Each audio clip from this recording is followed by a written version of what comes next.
एक जंगल में एक संत रहता था। इस संत के आश्रम में कई सारी गाय थीं।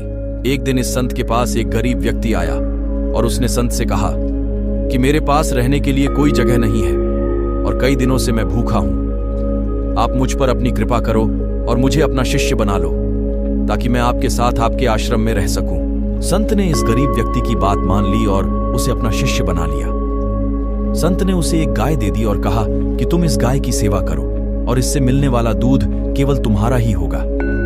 इसके अलावा रोज तुम 2 बार भगवान के नाम का जाप भी किया करो। संत की बात को मानते हुए शिष्य ने गाय की सेवा करनी शुरू कर दी और रोज भगवान का नाम लिया करता था।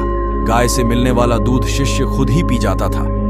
आश्रम में रहकर शिष्य काफी खुश था और एक दिन उसने संत का धन्यवाद करते हुए उनसे कहा कि आपकी वजह से ही मेरा जीवन सुखी हो पाया है। संत मुस्कुराकर बोले, ये तो अच्छा है। फिर उस गरीब आदमी का कुछ दिन बाद ही गाय खो गई। गाय खोने के कारण शिष्य को दूध नहीं मिल रहा था, जिसकी वजह से उसने पूजा करना भी छोड़ दिया और दुखी रहने लग गया। शिष्य ने संत से मुलाकात की और संत को बताया कि उसकी गाय खो गई है, जिसकी वजह से उसका मन मंत्र जाप में भी नहीं लग रहा और वह कई दिनों से दुखी है। यह बात सुनकर संत ने कहा, यह भी अच्छा है। और कुछ समय बाद शिष्य को गाय वापस मिल गई और वो फिर से खुश रहने लग गया। शिष्य ने यह बात संत को बताई। संत ने गाय मिलने की बात सुनकर कहा, यह तो अच्छा है।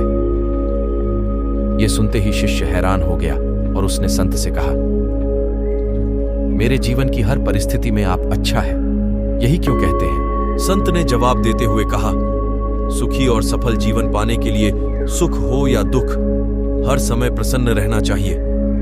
जीवन में आई बुरी स्थिति में अपने आप को दुखी नहीं रखना चाहिए। जब हम हर समय खुश रहते हैं तब जीवन से दुख का अनुभव स्वतः खत्म हो जाता है। संत की यह बात सुन शिष्य को समझ आ गया कि जीवन में चाहे कैसी भी परिस्थिति क्यों ना हो, हमें सदैव प्रसन्न ही रहना चाहिए। ऐसा करने से दुख महसूस नहीं होता और खुशी के साथ जीवन कट जाता है। इस कहानी से हमें यह सीख मिलती है कि हमारी परिस्थिति कैसी भी हो, हमारा समय अच्छा या बुरा चल रहा हो, हमें हमेशा खुश रहना चाहिए। इससे हमें दुख का एहसास नहीं होता है।